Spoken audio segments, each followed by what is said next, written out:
Hi everyone, a quick look at seasonality charts and how they can be used to look at performance of the US election cycle. So to open up a seasonality, click on New, Single Code Chart, Seasonality, and I'm going to look at SPX. Now obviously you can look at any chart, any Forex pair or crypto or futures, anything you like. But I'm going to use the S&P 500, and when I open that, it shows by default the average monthly performance going back to 1950. So we're currently in the middle of November, so the blue diamond is where we currently are, so at 3%, which is way above the average 1.7% for the typical November over the last 73 years. Now, for US election cycles, we're only interested in certain years, so we can change the style of the seasonality. So if I open up the properties panel on the left-hand side, we can change the comparison style from seasonality to compare years. And this then appears in the properties, the years to compare. And as we mouse over, we type in the years that we want to look at. So let's start off with the year 2000, and then I'll tick the box and then hit the plus, 2004, so on and so forth. And as we add them, type them in, they get added to the chart. Now on this next tab, I've actually done every year going back to 1952. So you can see the vast majority of election years are positive, with the obvious exception of the global financial crisis in 2008.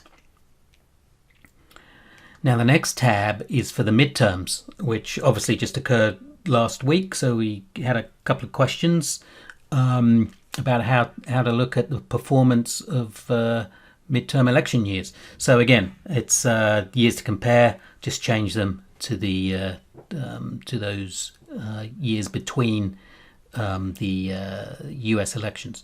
So here you can see 2022, we're currently down 16%, which is the worst midterm year since 2002. But what we can do is, using a chart style called historical comparison, we can look at a time series of every midterm year from January 1st. So that's this tab here. So under New, Multicode Chart, Historical Comparison. Now I'm only using SPX, so I'm adding that multiple times, each with a different start date. So if I open up the structure panel on the right, you'll see that I'm starting the end of the year prior to the midterm. So we're currently 2022. I'm starting December 31st, 2021. So you can see all the years that I've added here, and the thick black line is the current year, and that's where we are at the moment. Now, a couple of notes about the properties of the historical comparison. If I click on any one of those lines, you can change the color and the thickness and so on. But the trim style, I've got this set to fixed length of 1 year, so it's starting period 0 on the left is obviously the beginning of the year, January 1st, going all the way to the end of the year. So, but what I can also do is set it to shortest. So this year's the shortest, so it's 16 down 16%, as we saw on the previous seasonality chart, and how it compares to the rest of the midterm years, but in a time series. So you can see the turns in the market.